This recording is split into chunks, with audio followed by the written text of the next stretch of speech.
Hi, Kelly Clement here from Metastat. In this video, we're going to continue to look at the probability clouds and how to use them and how to look at past events to see how they've performed.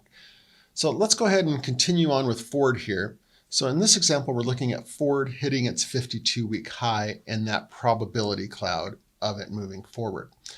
So what we have here is we have our current events going on. So we can see any of these past events. We also have this forecast cloud over here. So now this one's a little bit more detailed because we're looking at percentage moves and the number of bars.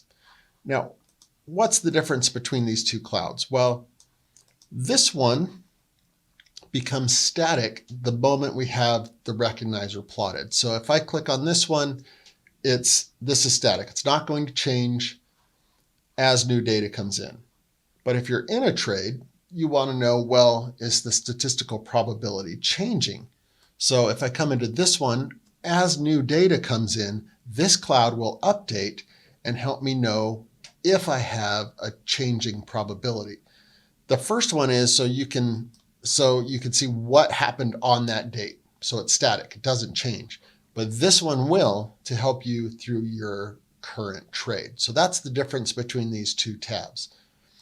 Now I can go back any date and time and click on the forecast cloud and see what it was painted on that day. So in this specific day, this is how the cloud changed.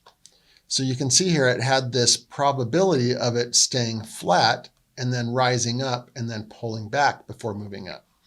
Now, what is awesome here is if you see this type of thing where it breaks out of probability, you're going to see probably a continued run because it's broken out of its norm. It's kind of moving out. So that it's actually cool to see this kind of break out of its norm.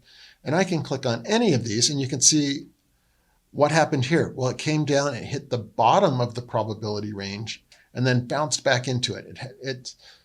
If you don't see this huge breakout, you're probably going to see that reversion to the mean and have it keep in the probability cloud. Again, here it starts to break out. So you're probably going to see that continued rise of a breakout. So you can click on any of these and back test it to see how it looked on any specific day, which is an awesome way of testing to see if something works. It's very visual in that respect. Now, if I wanted to focus in a little bit on probability levels, let's go to the current one again.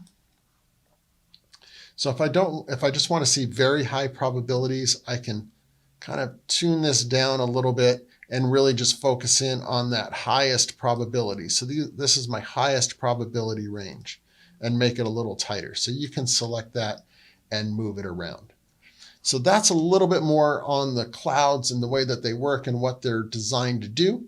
Keep watching for more information on the forecaster and different ways that you can use it. Thanks for watching.